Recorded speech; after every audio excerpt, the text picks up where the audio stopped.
La producción de Otra Mañana se comunica con el nuevo Motorola Edge 50 Pro. Hello, Moto. Este domingo se realizarán las elecciones internas de los partidos políticos, elecciones que son obligatorias para los lemas, voluntaria para los electores, y es el primer mojón del largo año electoral. Hay 2.766.342 habilitados para votar y se podrá sufragar de 8 a 19:30. En las elecciones internas se eligen los candidatos presidenciales únicos por partido y los integrantes de los órganos deliberativos nacionales y departamentales. Para ello, habrá 2 clases de hoja de votación. Hay 18 partidos políticos habilitados para participar en esta instancia, que deberán cosechar más de 500 votos para poder participar en las elecciones generales del mes de octubre. La disponibilidad de hojas de votación en los cuartos secretos es competencia de los partidos políticos, y en el caso de que el votante no encontrara la o las hojas de su preferencia, podrá retirarse sin votar y volver a hacerlo en otro momento. ¿Cuánto tiempo lleva coordinar estas elecciones? ¿Cuánto dinero cuesta? ¿Cuándo conoceremos los primeros resultados oficiales? Lo conversamos en nuestra entrevista central con Alberto Castelar, ministro de la Corte Electoral. Francisco Morales, Otra Mañana. Ministro, ¿cómo le va? Buenos días, gracias por acompañarnos. Buenos días, gracias a ustedes por darnos la oportunidad de comunicar. Le planteaba recién, antes de que se abriera el micrófono, si estaba más tranquilo ahora que sabe que las elecciones son el domingo y que todo el trabajo ya llegando a su final, o en realidad ahora hay más tensión fruto de que las elecciones son el domingo. No, tensión no, porque venimos trabajando muy bien.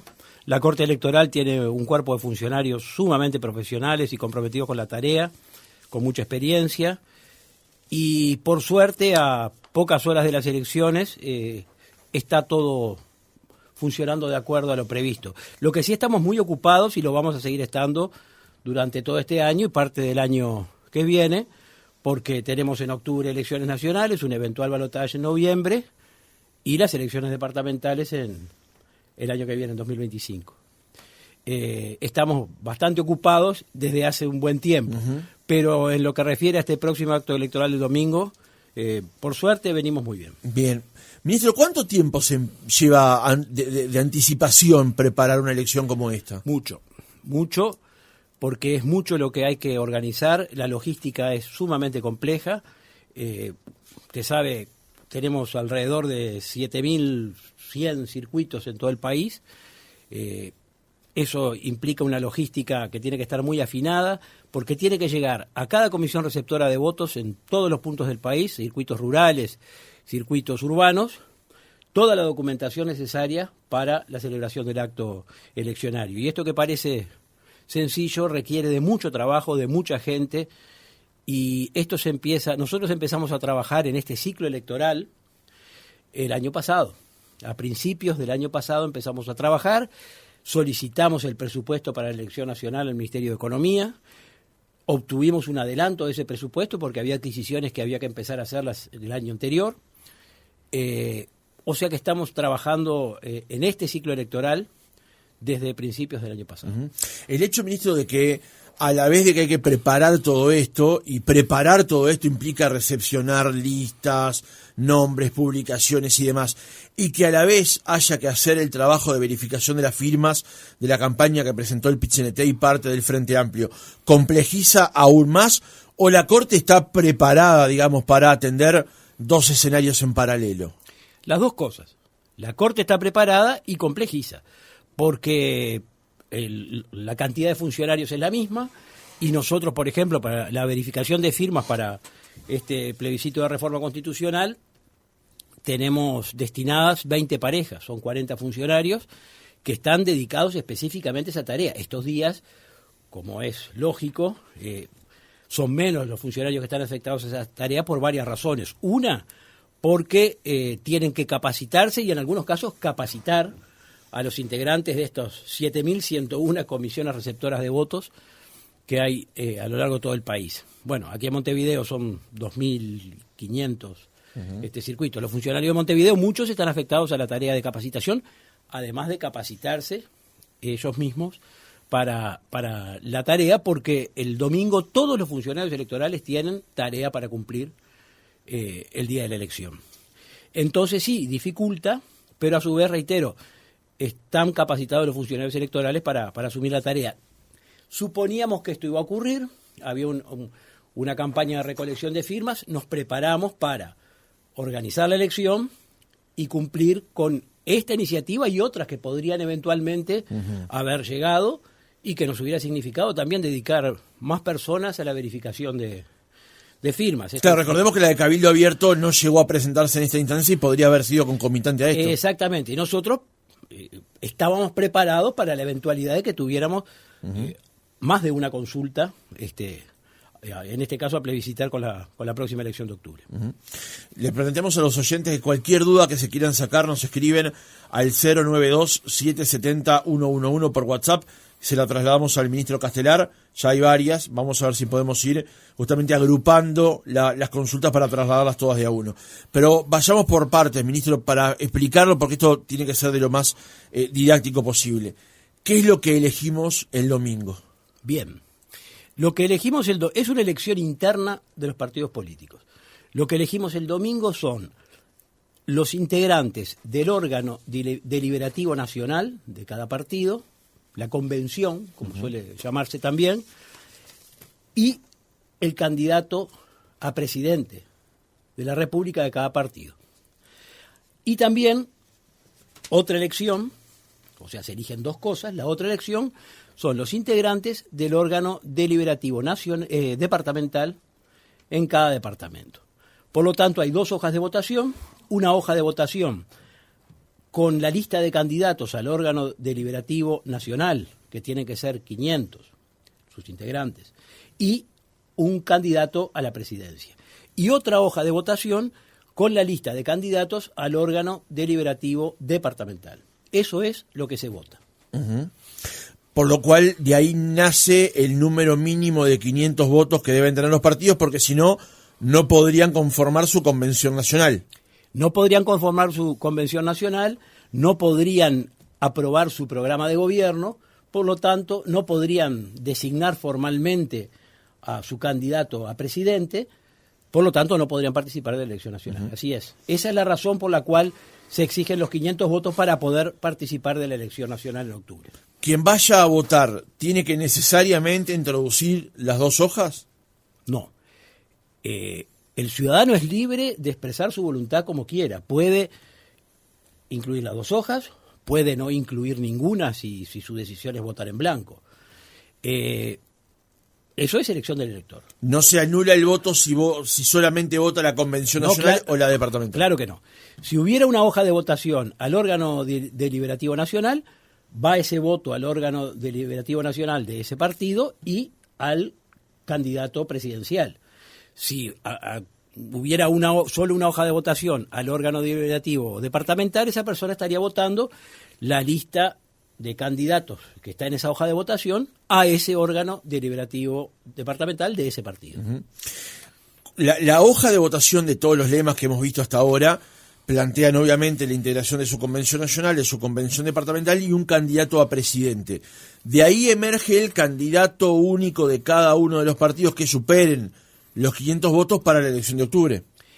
Así es. De todas maneras, está previsto un mecanismo, si supera el 50% de los votos en la elección, ese es el candidato que la ciudadanía eligió.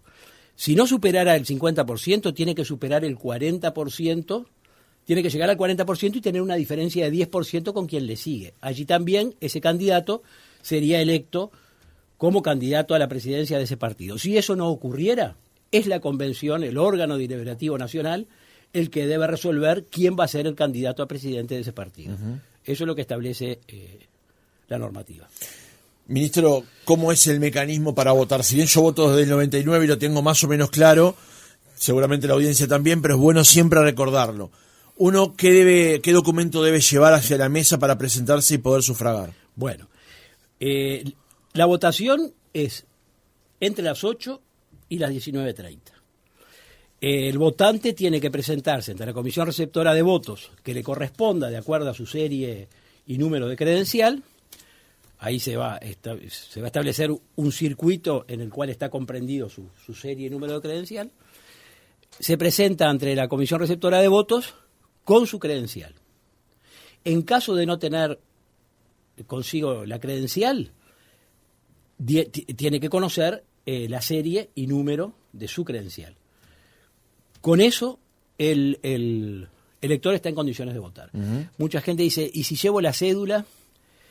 Lo que la mesa precisa, la comisión receptora precisa para poder buscarlo en el padrón y confrontarlo con la hoja electoral, es el número y serie. Si tiene el documento, mejor, y si no, que conozca cuál es la serie y número de su credencial cívica. Bien, y eso lo habilita justamente para poder sufragar. Exactamente. Se comprueba que esté dentro del padrón del circuito, se coteja con la hoja electoral. La hoja electoral es una copia de la credencial. En las credenciales de antes, uh-huh, que era como una hoja, bueno, esa misma hoja, una réplica exacta de esa misma hoja, está en el legajo, como se llama, que maneja el presidente de la comisión receptora de votos. En las credenciales nuevas también es una réplica, es decir, está el nombre, la foto de perfil, serie y número, impresión dígito pulgar. Se coteja la identidad del votante con la hoja de votación, con la hoja electoral que está en el legajo, y con el votante que se presenta con su, uh-huh, credencial, y reitero, si no trae su credencial, si conoce el serie y número es suficiente. Ministro, después de que el secretario le entrega el sobre, la persona se traslada hacia el cuarto secreto, que en muchos casos termina siendo una especie de biombo que se ha dispuesto en algunos salones. Sí. Eso sobre todo cuando la simpleza de una elección de balotaje, que hay 2 hojas nada más, ¿no? En este caso, esa logística que hay que aplicar con la multiplicidad justamente de hojas que hay, ¿qué implica para la Corte? Bueno, eso es una aclaración que ahora vamos a la logística, pero una aclaración que es importante hacer. Desde el punto de vista periodístico, supongo, y como curiosidad, se ha hablado mucho de la cantidad de hojas de votación que se han registrado, uh-huh, en todo el país, más de 3.500. Y es verdad, así es. En los cuartos secretos seguramente no va a haber esa cantidad de hojas de votación, porque esa suma es de las hojas registradas para el órgano deliberativo nacional y las hojas registradas para el órgano deliberativo departamental de los 19 departamentos. La suma de todas esas hojas da ese número. Pero en un cuarto secreto, por ejemplo, de Montevideo, que es donde estamos ahora, va a haber una multiplicidad de listas, seguramente, de hojas de votación, pero que el elector no se asuste por eso, uh-huh, porque sí, va a haber muchas más probablemente que en la elección de octubre, pero que no se asuste por ese número que tanto se ha difundido y que, claro, llama la atención. Claro. Es lógico que llame la atención. Con respecto a la logística, seguramente se van a tener que instalar biombos grandes en algunos casos, en muchos casos son salones, porque los locales permiten que cada comisión receptora de votos tenga un salón para disponer las hojas de votación, porque sí, son muchas hojas de votación, y por más que hice la aclaración que hice al principio, en todos los departamentos va a haber muchas hojas de votación uh-huh, en los cuartos secretos, lo que complejiza también el escrutinio. Después. Ahora vamos a profundizar sobre eso, pero la recomendación sigue siendo de parte de la Corte para el elector, que es que vayamos con nuestra lista ya provista de antemano. Claro, porque en esta elección, por tratarse de una elección interna de los partidos políticos, una elección además no obligatoria, la Corte no proporciona las hojas de votación. Las hojas de votación las proporcionan los diferentes partidos. Entonces puede ocurrir que la hoja de votación que usted piensa utilizar para sufragar no esté en el cuarto secreto. Entonces es conveniente, porque el delegado de ese partido no llegó a tiempo, o ese partido no pudo llegar a tiempo a ese lugar a dejar sus hojas de votación. Entonces sí, nosotros aconsejamos que dentro de lo posible el elector lleve su hoja de votación para no tener ese contratiempo de tener que procurarse una hoja de votación para poder uh-huh, hacer su opción. Nos habíamos quedado en el relato en el que uno recibe el sobre y se traslada hacia el cuarto secreto. Sí. Detengámonos justo en ese momento, porque en la introducción yo mencionaba que en el caso de que el votante no encontrara la o las hojas de su preferencia, podrá retirarse sin votar y volver en otro momento. Entonces, cómo actúa cuando se traslada hacia el cuarto, no se pertrechó de tener su propia lista, llega al cuarto secreto y ve que su lista no está. ¿Cómo debe proceder en ese momento? Tiene que informar a la comisión receptora de votos que la hoja de su preferencia no está en el cuarto secreto. Y aquí hay que ser muy cuidadoso porque por un tema del secreto del voto, la libertad que tiene cada individuo de hacer su opción sin que los demás sepan cuál es, digámoslo así, es solo lo que tiene que decir, porque puede haber un delegado del partido X que él piensa elegir y no sería conveniente que se dirigiera a él en ese momento, porque de alguna manera estaría conociéndose su voluntad. Ahora, ¿qué pasa Entonces, si lo importante es que el elector diga, no encontré la hoja de mi preferencia. Como ya se inició el procedimiento de votación, se deja sin efecto, se anula y el votante se retira. Es conveniente que se retire del local y allí se encargue de obtener la hoja de votación que precisa. Por eso hacía esa pequeña puntualización anterior. Está bien. Fuera del local, se procura su hoja de votación y regresa y allí se comienza de nuevo el procedimiento para recibir el voto de ese ciudadano.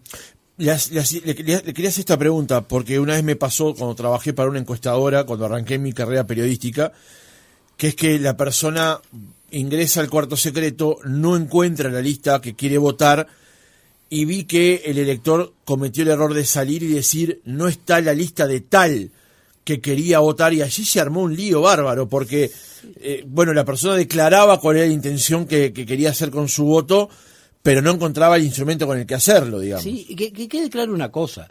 Es una garantía el hecho de la privacidad, digamos, de la elección de cada ciudadano. Pero hay ciudadanos que concurren a la comisión receptora de votos identificados por el lema de su preferencia y nada prohíbe que lo hagan. Es decir, pueden proclamar su preferencia. Es una garantía que el votante pueda elegir lo que quiera sin que los demás lo sepan. Pero hay ciudadanos que no tienen inconveniente en declarar su preferencia.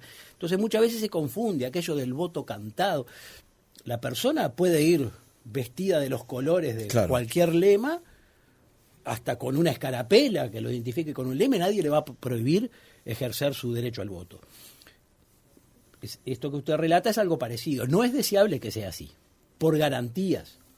Es conveniente que el votante diga, no está la lista que yo quería votar, y que se fuera del local intente, en general cuando pasa eso, los delegados se preocupan de saber cuál es, o sea, salen con el elector y lo interrogan a ver cuál es la lista que... Claro. Porque en general hay varios delegados de varios lemas trabajando en los circuitos, ¿verdad? Claro. Y en los locales. Ministro, cuando logramos ya introducir la o las hojas dentro del sobre y nos presentamos nuevamente ante la mesa, ¿con la tirilla la cortamos nosotros la corta la mesa? La corta el elector, se la entrega al secretario y el presidente lo habilita a depositar el voto en la urna, porque usted habrá visto, los oyentes habrán visto que en general la urna siempre, la ranura de la urna siempre está tapada con un papel, con un cartón. Es como precaución de que no ingrese ni ningún objeto a la urna, ni que se apresure a introducir el sobre. Muchas veces puede ocurrir que lo introduzca con la tirilla, en cuyo caso hay que repetir el procedimiento.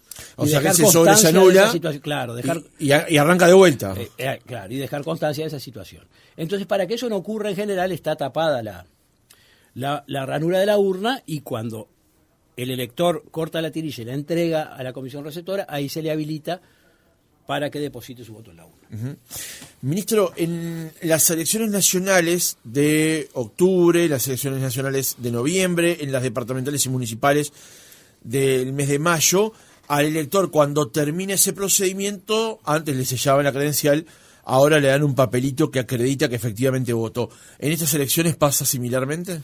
No, porque no es obligatorio el voto. Eso, la constancia de voto es justamente para aquellas elecciones que son obligatorias y que por lo tanto para algunos trámites, para algunas circunstancias, se exige la constancia de haber votado. Pero, porque son elecciones obligatorias, como esta no lo es, no se expide constancia de haber votado. Uh-huh. Ministro, ¿cuántos habilitados hay para votar el próximo domingo? Habilitados tenemos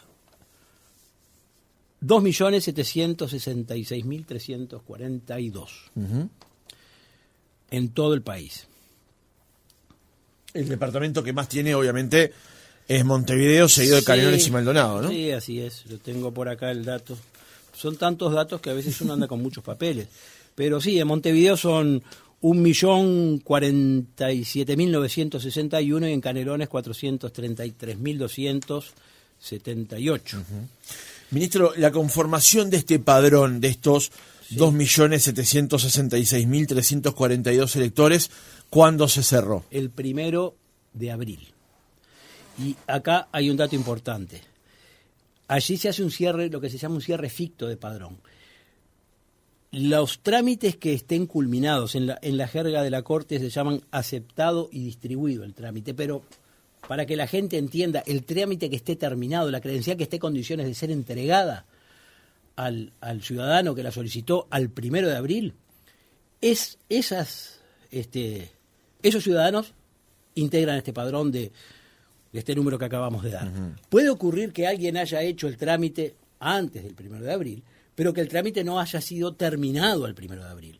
Entonces decir, no, pero yo me inscribí el 18 de marzo. Bueno, pero si ese trámite no culminó al 1 de abril, porque hay toda una serie de procedimientos antes de que se expida finalmente la credencial, antes que esté aceptado y distribuido, como dice la jerga de la Corte. Entonces puede ocurrir que haya tramitado usted su credencial antes del 1 de abril, pero que el trámite no haya terminado y no se le hayan podido entregar antes del 1 de abril, por lo tanto, no está habilitado para votar en esta elección interna. Uh-huh. Sí lo estará para octubre. Claro.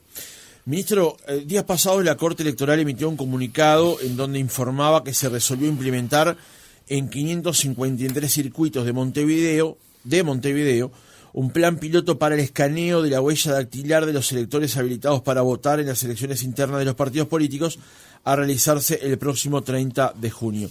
¿De qué estamos hablando aquí? De un plan piloto, efectivamente, es un plan piloto para, a través de un escáner biométrico que va a estar conectado a la tablet que hay en cada comisión receptora de votos, donde lo que se va a hacer es chequear la impresión digital del votante con las impresiones digitales correspondientes al padrón de ese circuito.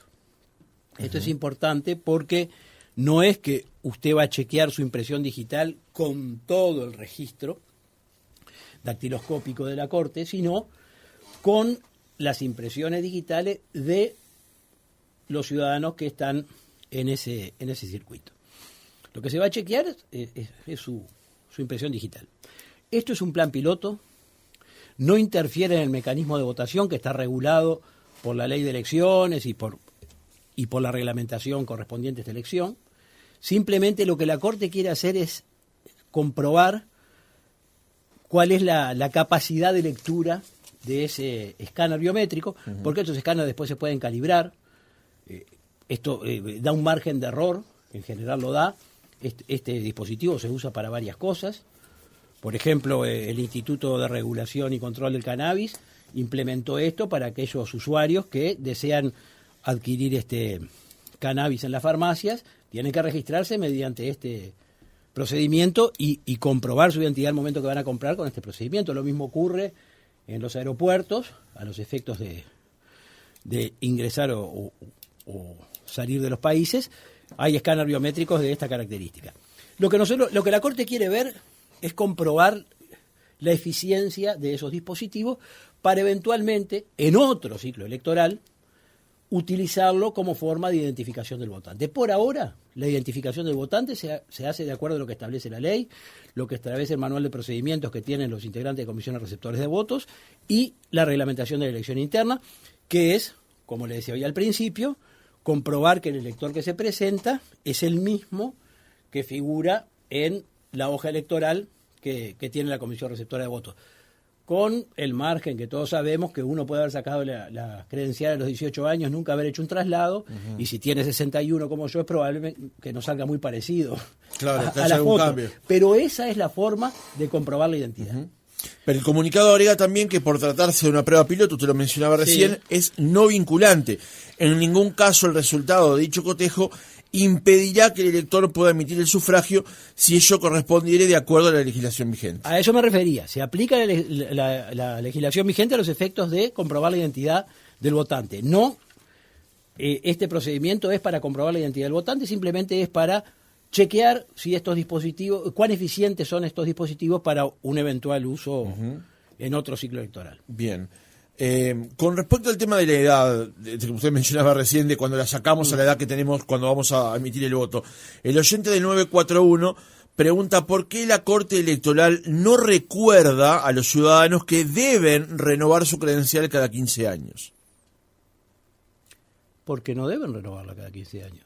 ¿No hay una política No. de la Corte Electoral de que la credencial No. debe ser renovada cada cierto tiempo? No, lo que sí es recomendable es el traslado cuando usted se va a mudar, va a cambiar de domicilio, o dentro de un departamento o dentro del país. Eso sí es recomendable porque es un tema de comodidad del ciudadano. Muchas veces se cuestiona, ¿por qué yo si tengo credencial de Río Negro y vivo acá no puedo votar acá observado? Porque es una garantía electoral, que cada uno vote donde debe votar. Eso da garantías a todos los ciudadanos y al sistema electoral. Bueno, el padrón de Río Negro lo integran las personas que están inscritas en Río Negro y deben votar en Río Negro.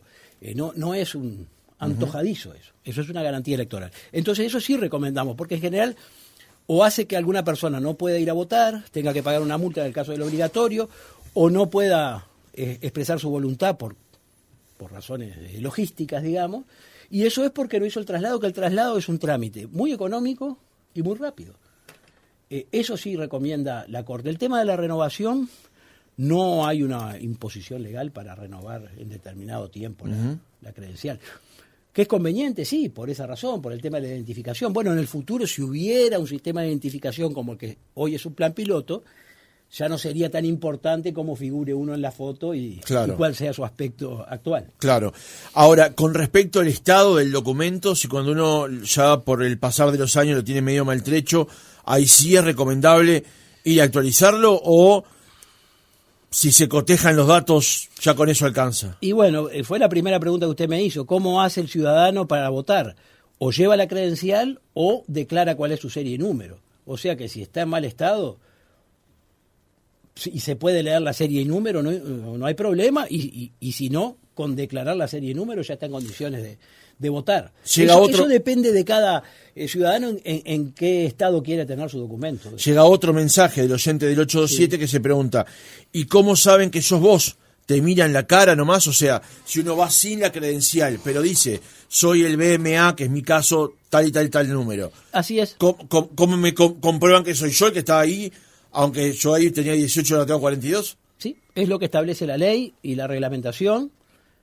Por eso estas pruebas apuntan a, en un futuro, eventualmente, poder identificar al votante de otra manera. Hoy por hoy es así.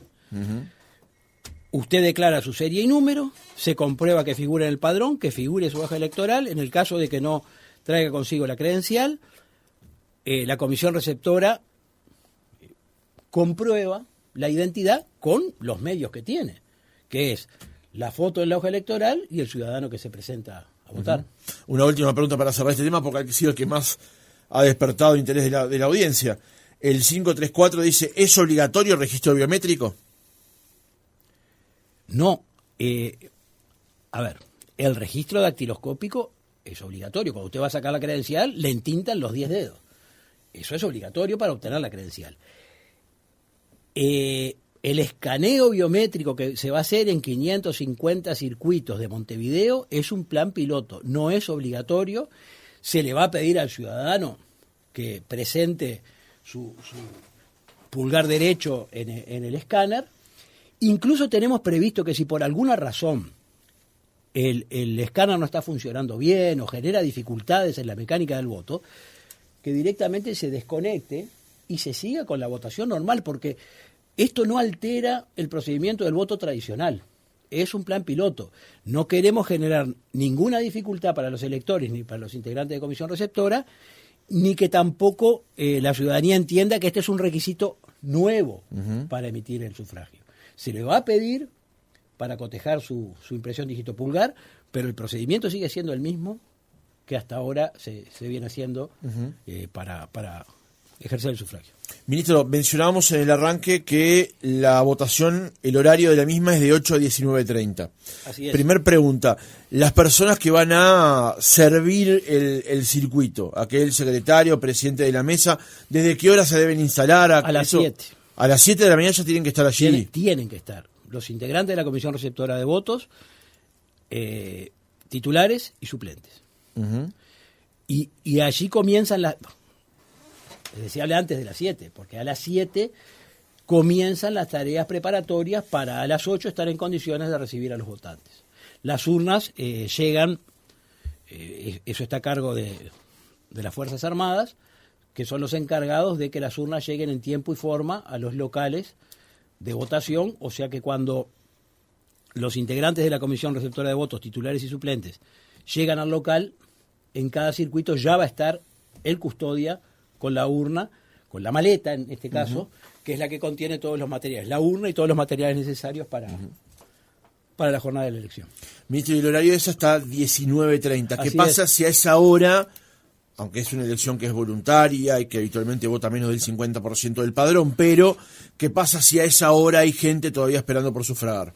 Si hay gente dentro del local esperando para sufragar, puede prorrogarse hasta que todos esos ciudadanos ejerzan su derecho al voto con un máximo de 1 hora. La prórroga no puede ser mayor a 1 hora. Bien. A partir de ahí empiezan a desandarse una serie de caminos que tienen que ver con los escrutinios, las aperturas de las urnas y todo un mecanismo que pone la Corte con las personas que integran las mesas, con los delegados además de los partidos. ¿Qué empieza a pasar a partir de allí?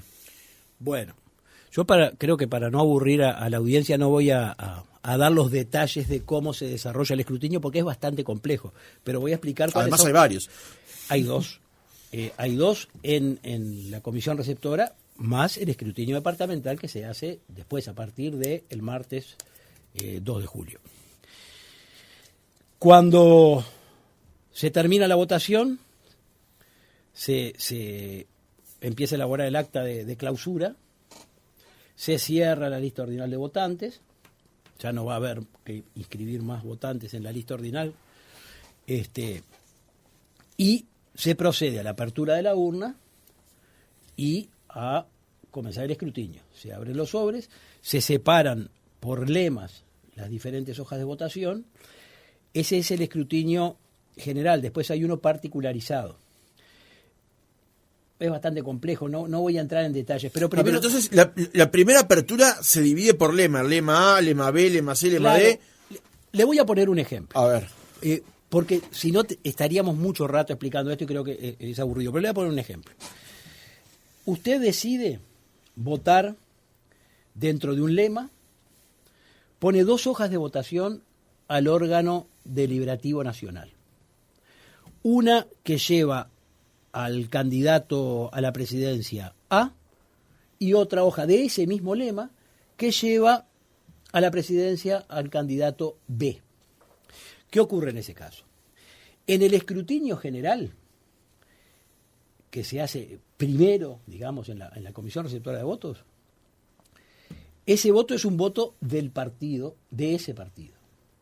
Entonces, por ejemplo, si hubo 5 votos en total, en esa comisión receptora, si ese partido tuvo 5 votos en total, ese voto va como voto del partido. Pero en el particularizado, cuando se contabiliza cuántos votos tuvo el candidato presidencial A y el B, ese voto no va para ninguno, No va para ninguno de los dos, claro. O sea, se anula el voto a la presidencia, no el voto del partido. ¿Me explico? Perfectamente, de hecho yo he votado así varias veces. Bueno, esa es la diferencia, digamos. Que en esta elección tiene una utilización relativa, ¿no? Porque uno cuando vota el lema en una elección que es interna, a los efectos de la elección interna no votó. Claro, por eso utilicé el voto del partido y no el voto al lema. Porque el voto al lema es importante en las elecciones generales porque eso después permite saber cuántos cargos le corresponden a ese partido. Exacto. En este caso no, porque no hay distribución de cargos. Acá se votan 500 integrantes de la ODN y 50 integrantes de la ODD. Entonces, ahí no es al lema, pero es un voto del partido. Va a decir, el lema X obtuvo tantos votos. Pero la suma de los votos de los candidatos de ese lema puede no dar el mismo número, porque algunas personas pueden haber hecho la opción que usted dice. Uh-huh. Pusieron 2 hojas del mismo lema, eso sí, si no se anula, a 2 candidatos diferentes. Entonces, cuenta como que se votó al partido, pero no cuenta que se votó a ninguno de los 2 candidatos. Perfecto, queda clarísimo, ministro. Ya acercándonos al final del reportaje, han mencionado en estos casos las empresas encuestadoras que no van a hacer proyección de escrutinio en la noche del próximo domingo. La Corte Electoral nunca, jamás en la noche de las elecciones da un ganador, da datos que va abasteciendo en función de los escrutinios de cada una de las mesas. ¿Cuándo empezará la Corte a volcar información que sea de carácter oficial? Bueno, es la pregunta que ninguno de los ministros queremos contestar con precisión, pero no es por capricho. La Corte Electoral, como usted dice, organiza elecciones y cuenta votos, para decirlo en términos sencillos. Lo que la Corte va a hacer, gracias a los dispositivos electrónicos que estamos usando desde varias elecciones hasta ahora, es transmisión en tiempo casi real de los resultados de los escrutinios primarios en cada una de las comisiones receptoras de votos, cada uno de los circuitos. A medida que van llegando al servidor de la Corte esos datos se van publicando. Eso hace que en la noche de la elección se pueda tener un número importante de los votos y a quién correspondieron esos votos. Es decir, es probable que en esa noche ya se sepa el resultado de un 90 y pico % de todos los circuitos de todo el país. La Corte va a publicar esos datos y de ahí va a surgir cuántos votos tuvo el partido A, cuántos tuvo el partido B y dentro de cada partido cuántos obtuvo el candidato A y el candidato B. Todo el mundo nos pregunta a qué hora va a ser eso. El horario de votación termina a 19:30.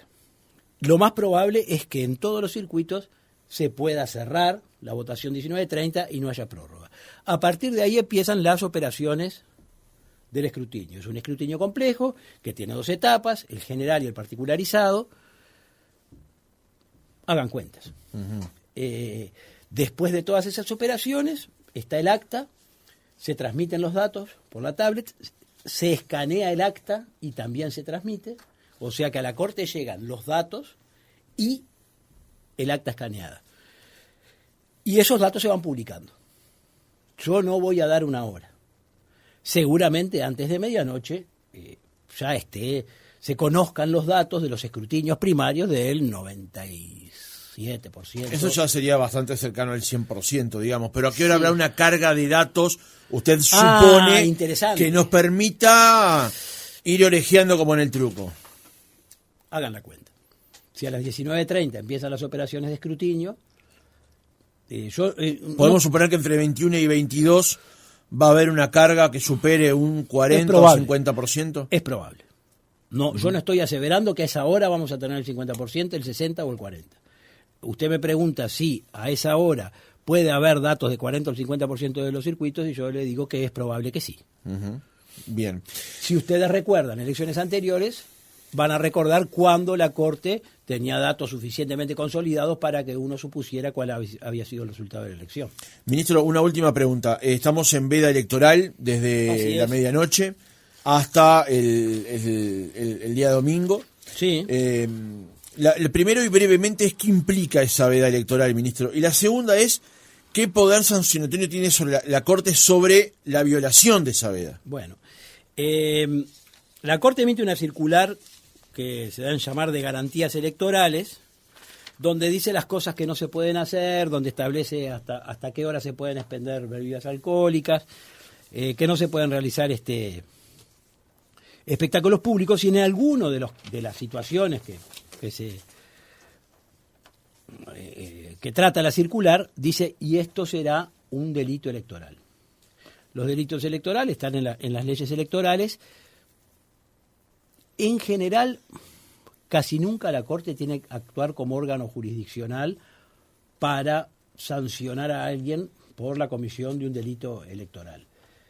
Esto en realidad es una prohibición que en algunos casos tiene consecuencias, por tratarse de un delito electoral, pero que en general opera como una advertencia para que los ciudadanos cumplan con lo que esta circular de garantías electorales establece. Y en general no las denuncias que hay son, por ejemplo, que se entregan hojas de votación en la puerta de un local, cosa que no está permitida a menos de 100 metros, de alguna publicidad electoral cerca de los locales. En general son episodios menores. Uh-huh. Nadie puede asegurar que alguien no esté bebiendo bebidas alcohólicas el día de la elección, y eso lo puede hacer. Lo que no se puede es vender. Es venderlo. En general se le da mucha trascendencia folclórica a esto, pero la experiencia dice que nuestra ciudadanía tiene una gran cultura cívica y cumple con lo que se establece en esta reglamentación, que sale puntualmente unos días antes de la elección. En este caso, esta circular se emitió el 21 de junio, creo. Era una pregunta que hacía el oyente del 874, Andrés de la Paz. Alberto Castelar, ministro de la Corte Electoral, gracias por haber estado otra mañana con nosotros. Bueno, gracias a ustedes y a las órdenes.